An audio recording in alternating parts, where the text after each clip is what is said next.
Hi welcome to data engineering. இப்போ நம்ம ஒரு சூப்பரான டாபிக் பார்க்க போகிறோம். ஸோ கிட்டப் கிட்டப்பை வந்து எப்படி வந்து நம்ம வெப்சைட்டாக மாற்றுறது, ரைட்? ஸோ கிட்டப் யூஸ் பண்ணி நம்ம எப்படி வந்து நம்மளோட சில கண்டென்ட் நம்ம ஏதாவது இப்போ ஃபார் எக்ஸாம்பிள் நீங்கள் உங்கள் ரெஸ்யூமை பில்ட் பண்ணலாம், இல்லை நீங்கள் வந்து குட்டியாக உங்கள் ஸ்டார்ட் அப்க்கு ஒரு லேண்டிங் பேஜ் மாதிரி கிரியேட் பண்ணலாம். ஸோ கிட்டப் யூஸ் பண்ணி எப்படி நான் வெப்சைட்டாக கன்வெர்ட் பண்ணுறது என்னோட கண்டென்ட்டை அப்படிங்கிறத நம்ம பார்க்க போகிறோம். ஸோ ஃபஸ்ட்டு வந்து லைக் ஓகே, கிட்டப் எல்லாருக்கும் தெரியும். ஸோ கிட்டப்பில் தான் நம்ம வந்து it's like a coding repository. நமக்கெல்லாம் எப்படி வந்து இன்ஸ்டாகிராம், ஃபேஸ்புக் வந்து சோஷியல் மீடியாவோ அந்த மாதிரி கோடுக்கான ஒரு சோஷியல் மீடியா தான் இந்த கிட்டப், ரைட்? ஸோ நம்ம எழுதுகிற எல்லா கோடும் இங்கே தான் நம்ம வந்து அப்லோட் பண்ணுவோம். ஸோ டீம்ஸ் யூஸ் பண்ணுவாங்க இதை, கம்பெனிஸ் யூஸ் பண்ணுவாங்க இதை, ரைட்? சரி. ஸோ இதில் வந்து பார்த்தீங்கன்னா நீங்கள் வந்து எந்த கோட் பேஸ் வேணாலும் அப்லோட் பண்ணிக்கலாம் ஜென்ரலாக கிட்டப்ல, ரைட்? ஸோ நம்ம வந்து அதுக்கு ஃபஸ்ட்டு ரெபாசிட்டரி அப்படின்ற ஒரு விஷயத்தை நம்ம வந்து கிரியேட் பண்ணணும். ஸோ இப்போ நான் என்ன பண்ண போகிறேன் அப்படின்னா, ஒரு ரெபாசிட்டரி கிரியேட் பண்ணி ஒரு index.html பேஜை போட்டு அதை அப்படியே நான் ஒரு வெப் பேஜாக நான் வந்து கன்வெர்ட் பண்ண போகிறேன். ஓகேங்களா? ஸோ கிட்டப்ல வந்து நம்ம வந்து கோடு இருக்கிற ஃபைல்ஸ் அப்லோட் பண்ணிக்கலாம். HTML கோடு, பைத்தான் கோடு, ஜாவா ஸ்கிரிப்ட் எல்லாத்தையும் அப்லோட் பண்ணிக்கலாம். பட் ஒரு HTML கோடை அப்படியே வெப்பாக எப்படி கன்வெர்ட் பண்ணுறது கிட்டப் யூஸ் பண்ணி, அதை தான் நம்ம மெயினாக பார்க்க போகிறோம். ஸோ அதுக்கு முன்னாடி நான் உங்களுக்கு சில விஷயம் காமிக்கணும், அதை காமிக்கிறேன். இங்கே பாருங்கள். ஸோ இது வந்து பார்த்தீங்கன்னா என்னோட ரெஸ்யூமை வந்து நான் வந்து அப்படியே என்னோட ஒரு வெப் பேஜாக கிரியேட் பண்ணிட்டேன். ஸோ இந்த URL sbgautam.github.io my resume. So இந்த URL நான் யாருக்கு கொடுத்தாலும் அவங்க என்னோட ரெஸ்யூம் எப்படி பார்த்துக்கலாம்.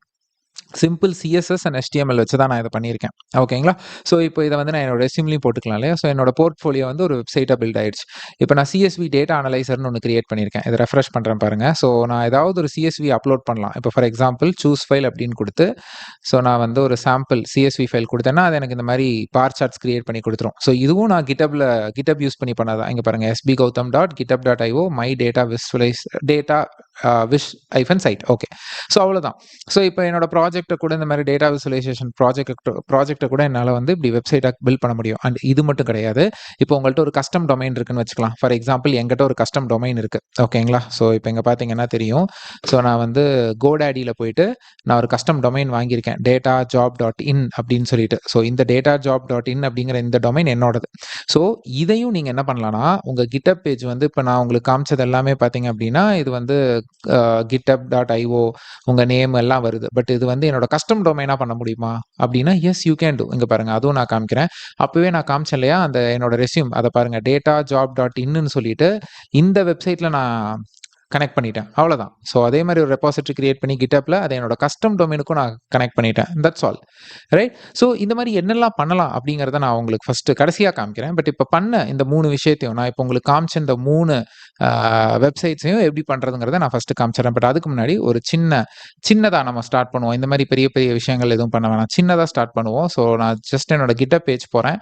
இங்கே நியூ கிளிக் பண்ணுங்கள். நியூ கிளிக் பண்ணிவிட்டு ஒரு ரெபாசிட்டரி நீங்கள் கிரியேட் பண்ணணும். ஓகேங்களா? ஏதாவது ஒரு நேம் கொடுங்க. For example my test web page அப்படின்னு நான் கொடுக்குறேன். ஓகேங்களா? ஓகே, இது அவைலபிள், ஃபைன்.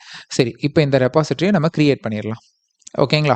ஸோ நீங்கள் இப்போ அடுத்து என்ன பண்ணணும் அப்படின்னு பார்த்தீங்கன்னா, ஒரு index.html ஃபைல் கிரியேட் பண்ணணும். ஓகே, கிரியேட் நியூ ஃபைல்னு நான் கொடுக்குறேன். ஸோ நான் உங்களுக்கு index.html ஃபைல்லாம் கொடுத்துருவேன். ஓகேங்களா? ஸோ நீங்கள் வந்து அந்த ஃபைலை நீங்கள் வந்து அப்படியே நீங்கள் வந்து என்னோட கிட்டப் பேஜில் அது இருக்கும். நீங்கள் அந்த ஃபைலை ஓப்பன் பண்ணி அதை டவுன்லோட் பண்ணி அப்லோட் பண்ணிக்கிட்டாலும் ஓகே, இல்லை ஓப்பன் பண்ணி கோடை காப்பி பண்ணாலும் ஓகே. பட் நீங்கள் இந்த நேமில் தான் கிரியேட் பண்ணணும், index.html. ஓகே, ஏன்னா அதுதான் ஜென்ரலாக ரூட்டில் இருக்கிற மெயின் பேஜ் மாதிரி, ரைட்? ஸோ இந்த index.htmlக்கு என்கிட்ட கண்டென்ட் இருக்குது. நம்ம ஒரு சின்ன ஒரு HTML பேஜோட ஆரம்பிக்கலாம். ஓகேங்களா? So just title my sample website, அதில் வந்து ஒரு ஹெட்டர் டேக், பாடி டேக்குள்ள hello from GitHub page, this is a simple website அப்படின்னு சொல்லி ஒரு பேராகிராஃப் டேக்ல போட்டிருக்கேன். அவ்வளோதான். சரி, இதை வந்து நான் வந்து இப்போ என்ன பண்ணுறேன்னா கமிட் பண்ணிடுறேன். ஓகே, ஸோ இப்போ வந்து கமிட் பண்ணியாச்சு. அடுத்து நீங்கள் என்ன பண்ணணும்னா, இங்கே செட்டிங்ஸ் இருக்குது பாருங்கள். இந்த செட்டிங்ஸ், அதாவது இந்த செட்டிங்ஸ் வந்து உங்கள் ரெபாசிட்டரிக்குள்ளே இருக்கிற செட்டிங்ஸ், அதை கிளிக் பண்ணிக்கோங்க. ஓகே, இதில் போயிட்டு லெஃப்ட் ஹேண்ட் சைடில் பேஜஸ் இருக்கும். அந்த பேஜஸை கிளிக் பண்ணிக்கோங்க. அதில் இந்த இடத்துல பிரான்ச்சில் நன் இருக்கும். இதை கிளிக் பண்ணி மெயினுக்கு மாற்றிக்கிட்டீங்க அப்படின்னா ஆட்டோமேட்டிக்காக பக்கத்தில் இது /rootன்னு வந்துடும். அவ்வளோதான். இப்போ இதை வந்து நீங்கள் சேவ் பண்ணணும். இதை சேவ் பண்ணிவிட்டு நீங்கள் வந்து ஒரு 30 செகண்ட்ஸ் வெயிட் பண்ணிங்க அப்படின்னா இந்த இடத்துல திரும்ப நீங்கள் ரெஃப்ரெஷ் பண்ணிங்கன்னா இந்த இடத்துல மேலே உங்களுக்கு வந்து உங்களோட வெப்சைட் அந்த லிங்க் கிரியேட் ஆகிடும். ஸோ நான் ஆல்ரெடி கிரியேட் பண்ணதில் காமிக்கிறேன் உங்களுக்கு. ஓகே, ஸோ இப்போ இதில் செட்டிங்ஸில் போயிட்டு நான் பேஜஸ் போனேன்னா இது வேற ஒரு ரெப்போ. ஓகேங்களா? இந்த மாதிரி வரும். Your site is live at அப்படின்னு சொல்லிட்டு நம்மளோட அந்த கிட்டப் பேஜ் வித் அந்த ரெபாசிட்டரியோட சேர்த்து ஒரு URL கிரியேட் பண்ணிடும். ஓகேங்களா? ஸோ இப்போ நம்ம பண்ணதுலயே ஆகும். But it takes time actually. So ஒரு 30, 40 செகண்ட்ஸ் எடுக்குது. ஸோ நான் இப்போ ரெஃப்ரெஷ் பண்ணி பார்க்குறேன். ஓகே. ஸோ கிரியேட் ஆயிடுச்சு பார்த்தீங்களா? So SP Gautam dot GitHub IO my test web page. இது இப்போ நம்ம கிரியேட் பண்ணது. இதை கிளிக் பண்ணுங்க. Visit side. ஓகே. ஸோ இப்போ இது வந்து இங்க பார்த்தீங்களா? Hello from GitHub page. This is a simple website hosted directly from GitHub repo. நம்ம அந்த index.html எழுதுனது இங்க வந்துருச்சு. ரைட். ஓகே. ஸோ இப்போ நான் வந்து ஆல்ரெடி நான் கிரியேட் பண்ண என்னோட இந்த டேட்டா விஸ் சைட் இதை காமிக்கிறேன். இந்த ரெப்போவை காமிக்கிறேன். இந்த ரெப்போவில் பார்த்தீங்க அப்படின்னா நான் வந்து 2 ஃபைல் கிரியேட் பண்ணியிருப்பேன். ஒன்று வந்து index.html. ஸோ இதில் வந்து பார்த்தீங்கன்னா I used JavaScript. Okay. HTML-குள்ள ஜாவா ஸ்கிரிப்ட் ப்ராப்பர்ட்டி யூஸ் பண்ணி அந்த அப்லோட் ஆப்ஷன் அது அப்லோட் பண்ணதுக்கப்புறம் டேட்டா விசுவலைஸ் ஆகி வர்றது எல்லாமே இதுக்குள்ளே எழுதியிருக்கேன். ஓகேங்களா? ஸோ நீங்கள் இந்த கோடை வாக் த்ரூ பண்ணி பாருங்கள். அண்ட் தென் இன்னொன்று என்ன அப்படின்னு பார்த்தீங்கன்னா நான் ஒரு ஃபோல்டர் கிரியேட் பண்ணியிருக்கேன். என்னன்னா அசர்ட்ஸ் அப்படின்ற ஒரு ஃபோல்டருக்குள்ள சிஎஸ்எஸ் இந்த ஸ்ட்ரக்சரில் தான் இருக்கணும். நீங்கள் சிஎஸ்எஸ் கொடுக்க போகிறதா இருந்தா. ஓகே. aserts/css இது எப்படின்னா ஒன்றும் இல்லை. நீங்கள் வந்து ஆட் ஃபைல் கொடுத்து கிரியேட் கொடுத்துட்டு ஓகேங்களா? ஒன்றும் இல்லை. ஸோ இந்த இடத்துல மேலே வந்து ஃபைல் நேம் கேட்கும். ஓகேங்களா? ஸோ லோட் ஆகட்டும். ஓகே. இந்த இடத்துல கேட்குது இல்லைங்களா? ஸோ இந்த இடத்துல நீங்கள் என்ன பண்ணலன்னா அசர்ட்ஸ்/ன்னு கொடுத்தீங்கன்னா அதுவே வெளில வந்துடும். அதுவே டைரக்டரி கிரியேட் பண்ணிடும் நீங்கள் கமிட் பண்ணும் பொழுது. அதுக்கப்புறம் சிஎஸ்எஸ் எகெயின் ஸ்லாஷ் கொடுத்தீங்கன்னா வெளில வந்துடும். இங்கே main.css அப்படின்னு நீங்கள் கிரியேட் பண்ணணும். ஓகேங்களா? இப்போ சிஎஸ்எஸ் கண்டென்ட் நான் உங்களுக்கு கொடுத்துட்றேன். அதை நீங்கள் இங்கே பேஸ்ட் பண்ணீங்க கமிட் பண்ணீங்கன்னா அந்த சிஎஸ்எஸ் ஃபைல் ஒன்று கிரியேட் ஆயிரும். இந்த ஃபோல்டர் ஸ்ட்ரக்சரில் தான் இருக்கணும். ஓகே. இப்போ நான் என்னோட ரெபாசிட்டரிக்கு போய்க்கிறேன். ஸோ இங்கே பார்த்தீங்கன்னா இதை ஓப்பன் பண்ணி காமிக்கிறேன் உங்களுக்கு. அதில் main.css அசர்ட்ஸ் சிஎஸ்எஸ் ஃபோல்டருக்குள்ள main.css அவ்வளோதான். ஒரு சின்ன ஒரு சிஎஸ்எஸ் தான். இப்போ நான் இங்கே உங்களுக்கு காமிச்சேன் இல்லையா? ஸோ இந்த மாதிரி எல்லோ பேக்ரவுண்டில் வர்றது இதெல்லாம் சென்டரில் வர்றது. ஸோ அந்த சிஎஸ்எஸ் மட்டும்தான், அந்த ஸ்டைல் மட்டும்தான் நான் பண்ணுறேங்க. ஸோ அவ்வளோதான். ஸோ இதுக்கும் பார்த்தீங்கன்னா செட்டிங்ஸ் போனீங்கன்னா பேஜஸில் மெயின் ரூட் அண்ட் தென் எனக்கு சேவ் கொடுத்தேன்னா எனக்கு யூஆர்எல் கிரியேட் ஆகிடும். ஃபைன். ஸோ அடுத்து இன்னொன்று காமிக்கிறேன் உங்களுக்கு. ஸோ இது வந்து ரெஸ்யூம், என்னோட ரெஸ்யூம். இதுவும் அதே தாங்க. சேம் சிஎஸ்எஸ் தான் யூஸ் பண்ணியிருக்கேன். index.html-குள்ளே பார்த்தீங்க அப்படின்னா நான் வந்து பாடி டேக்கில் ஃபாண்ட் ஃபேமிலி ஹெட்டர் கலர் எல்லாம் போட்டுட்டு கீழே வந்து paragraph tags and heading tags use பண்ணி என்னோட டீட்டெயில்ஸை நான் ஃபில் பண்ணுறேன். ஓகேங்களா? ஸோ நீங்கள் இது கூட என்ன பண்ணலாம் அப்படின்னா உங்கள் ரெஸ்யூமை நீங்கள் வந்து சாட் ஜிபிடி அப்லோட் பண்ணிவிட்டு HTML ஃபைலாக உங்கள் ரெஸ்யூமை கொடுக்க சொல்லுங்கள். அது கொடுக்கும். அதை அப்படியே நீங்கள் இங்கே போட்டுடலாம். நீங்கள் மேனுவலாக உட்காந்துலாம் எதுவுமே பண்ண வேணாம். Okay fine. சரி. ஸோ இதில் வந்து நம்ம கிரியேட் ஆகுது. சரி, இப்போ நம்ம இன்ட்ரெஸ்டிங் பார்ட் போகலாமா? அதாவது எப்படி நீங்கள் கஸ்டம் டொமைனை வந்து கனெக்ட் பண்ணீங்க அப்படிங்கிறத நான் காமிச்சிடறேன். பட் அதுக்கு முன்னாடி நீங்கள் GoDaddyல எதுலையாவது போயிட்டு ஒரு வெப் டொமைன் வாங்கணும். ஓகேங்களா? ஸோ சம்திங் ஒரு 500 ரூபீஸ்க்கு கூட கிடைக்கும் மினிமம். ஓகேங்களா? நீங்கள் ஒரு டொமைன் வாங்கிக்கோங்க.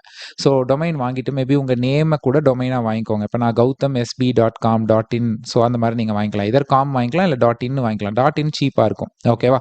ஸோ நீங்கள் அதை வாங்கினதுக்கப்புறம் என்ன பண்ணணும் அப்படின்னு பார்த்தீங்கன்னா ஃபஸ்ட்டு அதே அசர்ட் சிஎஸ்எஸ் ஃபைல் தான், index.html அதே தான், அந்த நம்ம ரெஸ்யூம்க்கு யூஸ் பண்ணலே அதே தான்.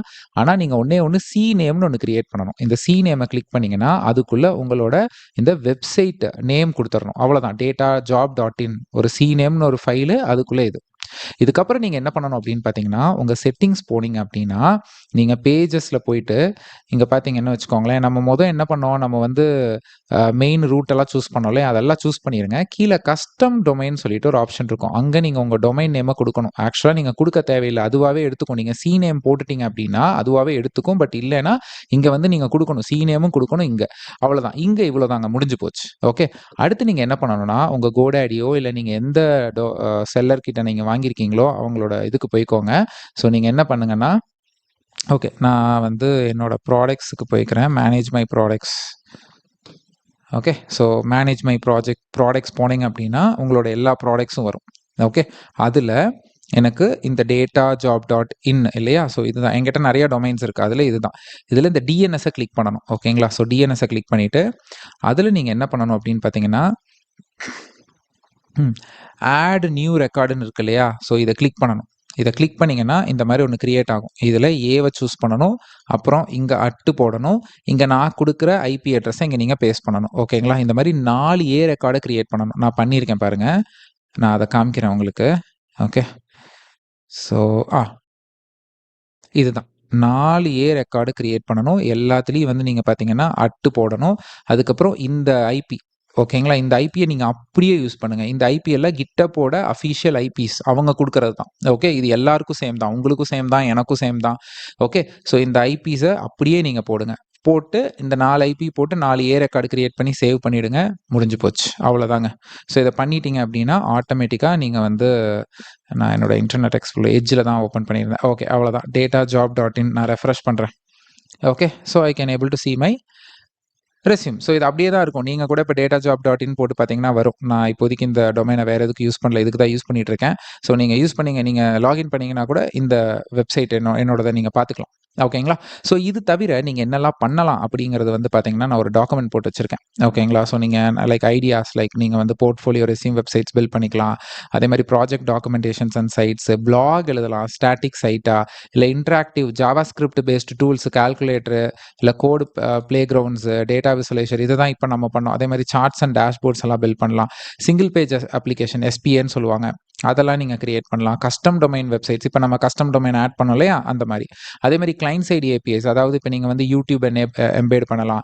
அது மட்டும் இல்லாம இப்ப ஃபார் எக்ஸாம்பிள் நீங்க ஒரு வெதர் வெப்சைட் கிரியேட் பண்றீங்க அப்படின்னா, இப்ப டெக்ஸ்ட் பாக்ஸ்ல வந்து நான் சென்னைன்னு குடுத்து சப்மிட் குடுத்தேன்னா எனக்கு வெதர் வரணும். அதுக்கு இன்டர்னலா நெறையா பேர் வந்து வெதர் APIs குடுக்குறாங்க. அத நீங்க இன்டகிரேட் பண்ணிக்கலாம். அது மாரிலாம் பண்ணலாம். இது எல்லாமே 5 to 10 மினிட்ஸ் தாங்க ஆகும் உங்களுக்கு. இன்னைக்கு நம்ம LLMs எல்லாம் யூஸ் பண்ணோம்னா டக்குன்னு பண்ணிடலாம் இந்த மாரி ப்ராடக்ட் எல்லாம்.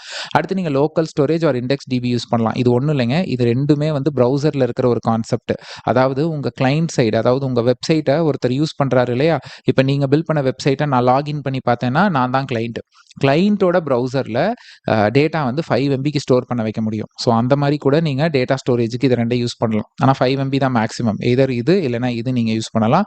அப்படி இல்லன்னா landing pages, start up sites, educational content, course host பண்றது, அது மாரி எல்லாமே நீங்க வந்து GitHub யூஸ் பண்ணியே நீங்க வந்து பில்ட் பண்ணிக்கலாம். ஓகேங்களா? ஸோ இதெல்லாம் தாங்க ஐடியாஸ். ஸோ இதெல்லாமே நான் வந்து ஷேர் பண்றேன். ஸோ இந்த இந்த document link and then code link எல்லாமே நான் உங்களுக்கு ஷேர் பண்றேன். ஜஸ்ட் எக்ஸ்ப்ளோர் பண்ணி பாருங்க. அண்ட் இந்த வீடியோ உங்களுக்கு பிடிச்சிருந்தது அப்படின்னா, கமெண்ட்ல எஸ் அப்படின்னு சொல்லுங்க. இந்த மாரி நெறைய வீடியோஸ் வேணும்னாலும் சொல்லுங்க நான் போடுறேன். ஸோ என்னோட Instagram, LinkedIn, YouTube எல்லா URL-ம் என்னோட டிஸ்கிரிப்ஷன் பாக்ஸ்ல இருக்கு. நீங்க என்ன கனெக்ட் பண்ணிக்கலாம். அண்ட் மறக்காம சப்ஸ்கிரைப் பண்ணிடுங்க. அண்ட் நான் நெறைய குட்டி குட்டி புக்ஸ் எழுதிட்டு வரேன். அந்த புக்ஸோட லிங்க் எல்லாமே டிஸ்கிரிப்ஷன் பாக்ஸ்ல இருக்கு. ₹10, ₹15, ₹20ன்னு சொல்லி நெறைய புக்ஸ் எழுதிட்டு இருக்கேன். With respect to technology, gen AI, big data and if you are interested நீங்க அந்த புக்க வாங்கிக்கலாம். ஓகேங்களா? ஸோ தேங்க்ஸ் ஃபார் வாட்சிங்.